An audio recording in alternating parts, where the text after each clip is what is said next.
Welcome back to the Little Circus Club. My name is Mike Adams. I'm the executive chef here. And this week we are continuing our Emulsify in July segment. And today is all about mayonnaise. More specifically, we're going to be talking about aioli, which a lot of peers would tell you is not even in the mayonnaise family. But I'm going to disagree and say that they are very similar. They share a lot of the same ingredients. Quick shout out. One of my cooks, Mayo Aiolis, he said that I wouldn't say his name on YouTube. So hi, Raul. And then to Dirk behind the camera, and for Robin for all her help. So why mayonnaise? I think it's one of the more stable emulsified sauce, although if you don't make it properly, it's easy to break. And it has a beautiful history, which we'll talk about. It's really versatile, especially when you get more into that aioli direction. It's great on meats. It's great on fish. It's great on potatoes. It really works well on everything. Also, mayonnaise, for me, it was kind of life-changing. I mean, that's such a strong word to use. I don't want to go that far. It really opened my eyes. I grew up in a small town in Central California, and growing up, we ate tri-tip, we ate iceberg lettuce, and we ate ranch dressing. That was like the three major food groups. And I knew nothing about food when I got into kitchens. I had no idea. I don't think, honestly, I had never had Caesar salad before in my life. I had never had mixed greens. I just called them weeds. And really, I didn't even think about food. But I started this job at this restaurant. I started making salads. That was the first station I worked. And after a couple months, I was promoted to the grill station. And I remember the day to the T that I was being trained. The guy trained me, took me to the back, and we made a basil aioli together, and then we made a regular aioli together. I had no idea. I never even thought about what mayonnaise was. I never really thought about what was in it, about the process. And it really just opened my eyes to how wonderful food is and just how much work goes into it, because prior to that, it was just fuel. You know, it was appreciated because obviously I appreciate food. But I had never appreciated it on that level. And that was really, that was the beginning of my career, and that was a special moment. So mayonnaise is a nice foundation to have, just to know how to make it, even if you don't ever make it, just so you can understand how emulsifiers work and how eggs work, and really how processing food in a food processor works, and how you should really think the entire process through before you approach it. Really quick though, I want to take a moment. I want to talk about we're gonna talk about aioli today. Let's push mayonnaise to the side. We're going to talk only about aioli.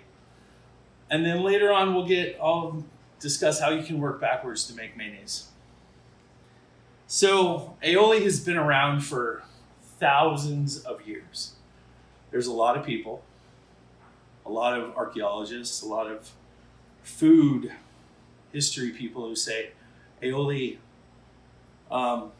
originated in the Roman Empire. They have a certain word. I forget what it is. It's all in Latin. I can't understand it anyways. But it basically breaks down to garlic and oil. And that was the original aioli. To me, honestly, I think we give way too much and yet not enough focus on the Italians.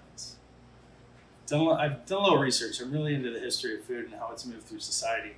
And off the coast of Spain in the Mediterranean, there's a little island called Mallorca. And they have found containers containing oil and garlic that were mixed together that predate the Roman Empire.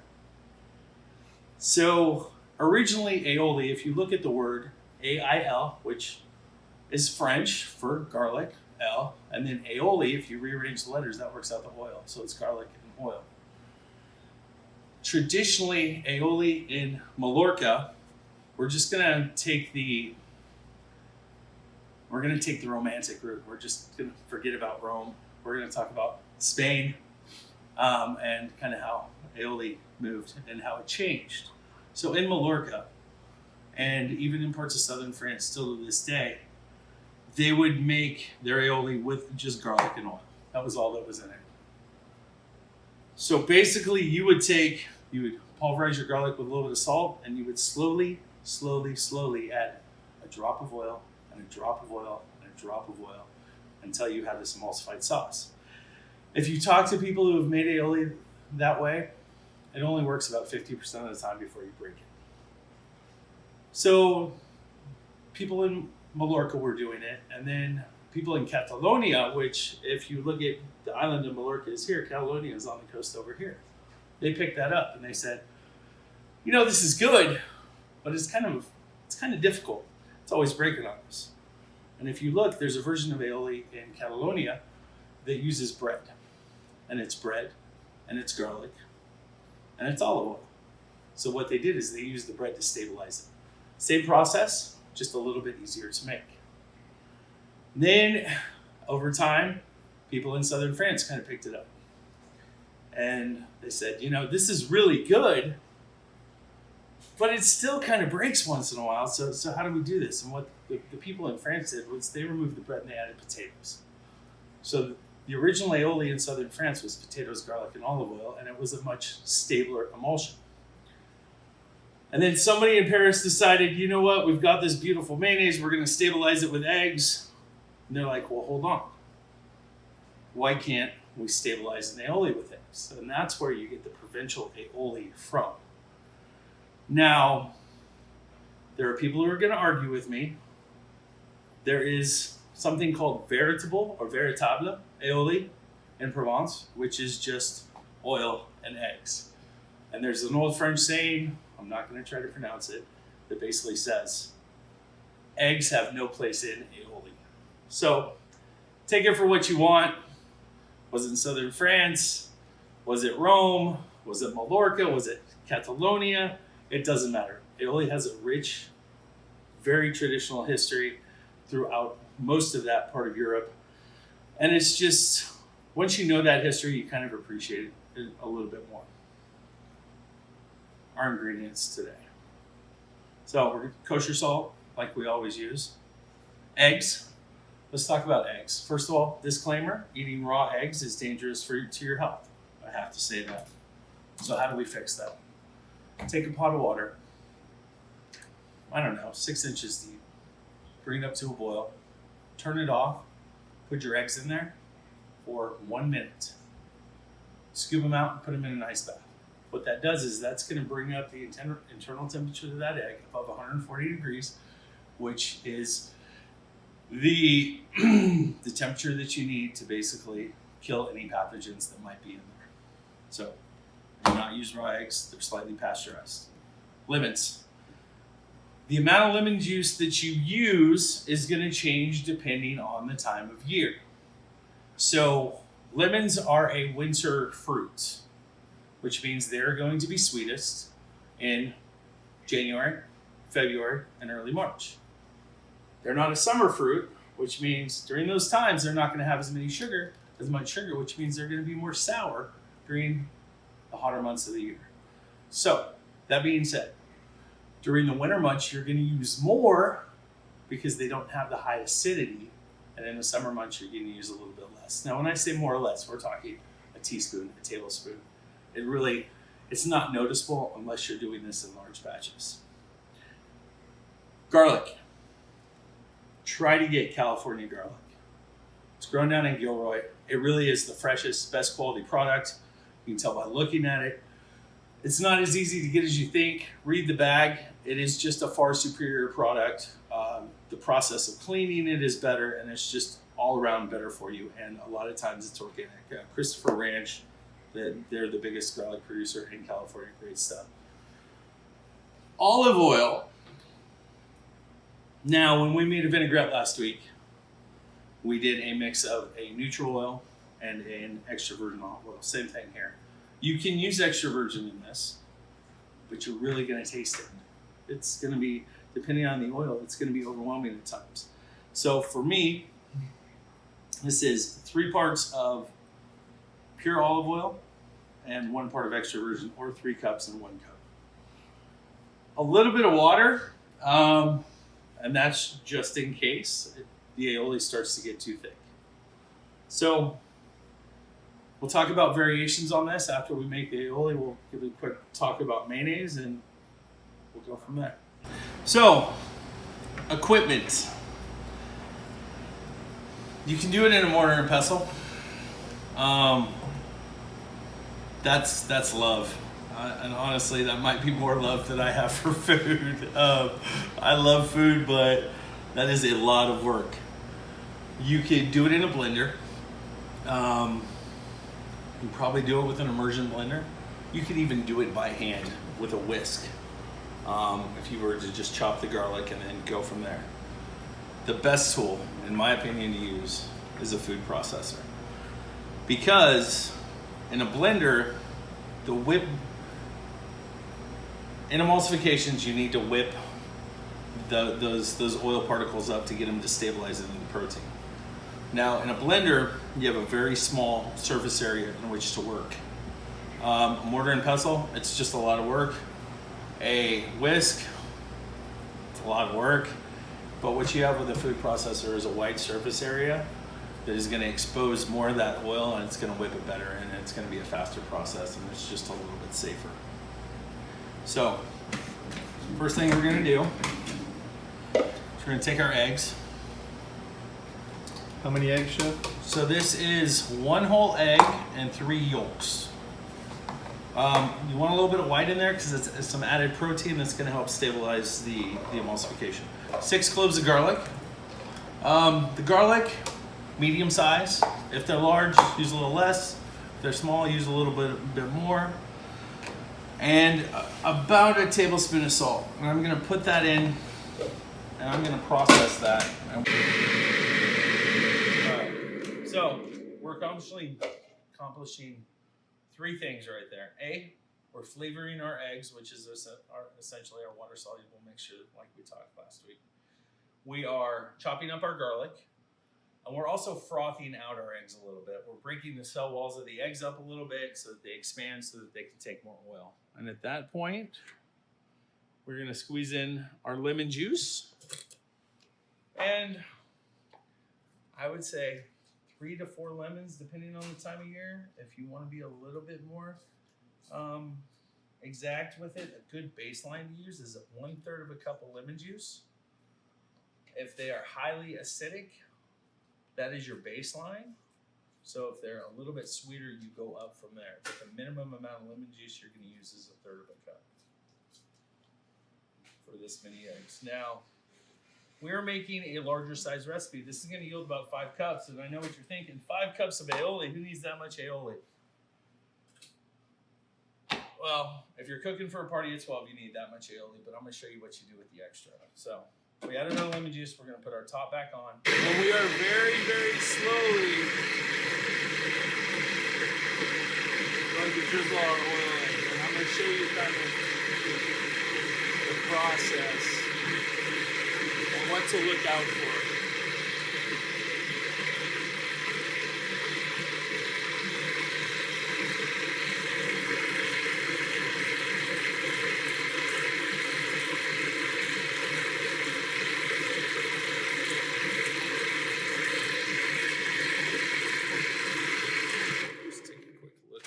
You see the emulsion has started. You can smell the lemon, you can smell the garlic. It's a great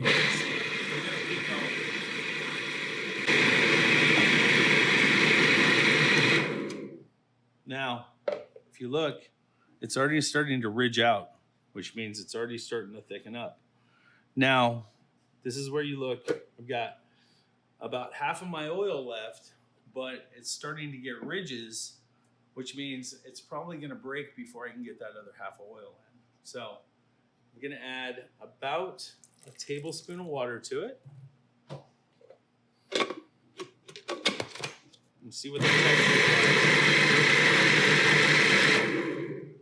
like. And it's still ridgy. So I'm going to add another tablespoon.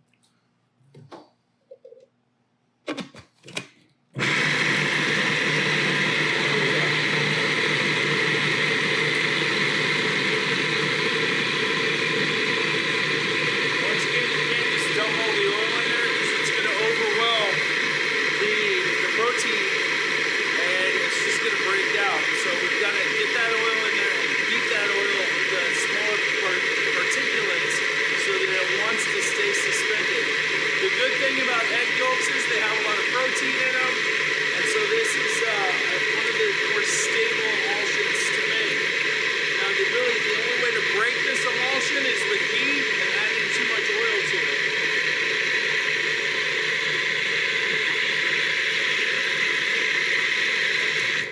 So I'm gonna take a look at it. It's starting to ridge just a little bit, but I'm pretty confident I can get another half cup of oil in there before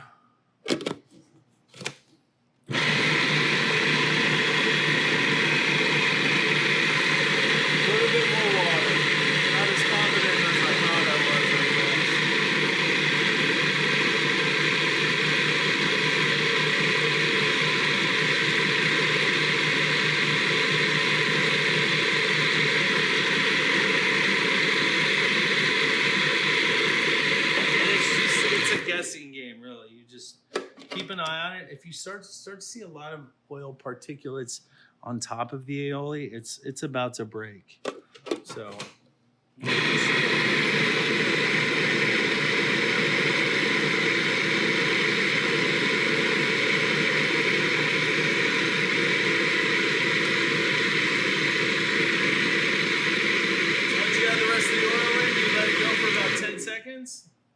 and that's got a beautiful texture to it. It should peak just a little bit. Should be a soft peak. It's nice and it's thick. If it's too runny, it just doesn't hold up on the food.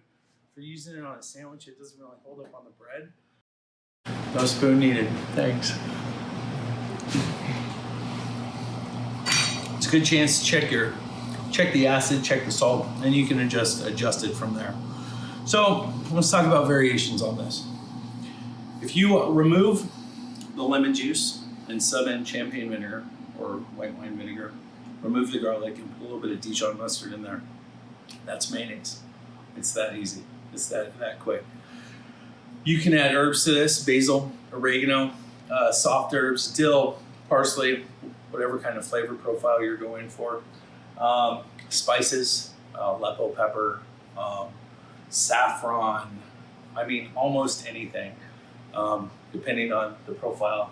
To me personally, this is the best version of it because it's so, you can use it for so many things. So, could also add a little bit of truffle oil in here. That is delicious.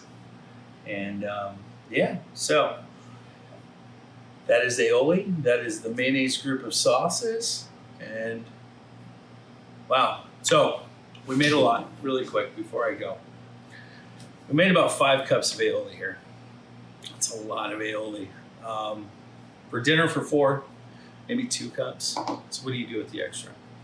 Well, you add a little bit of red wine vinegar to it. When I say a tablespoon or 2, a little bit of Parmesan cheese, a little bit of anchovy, puree, you have Caesar dressing. It's that easy.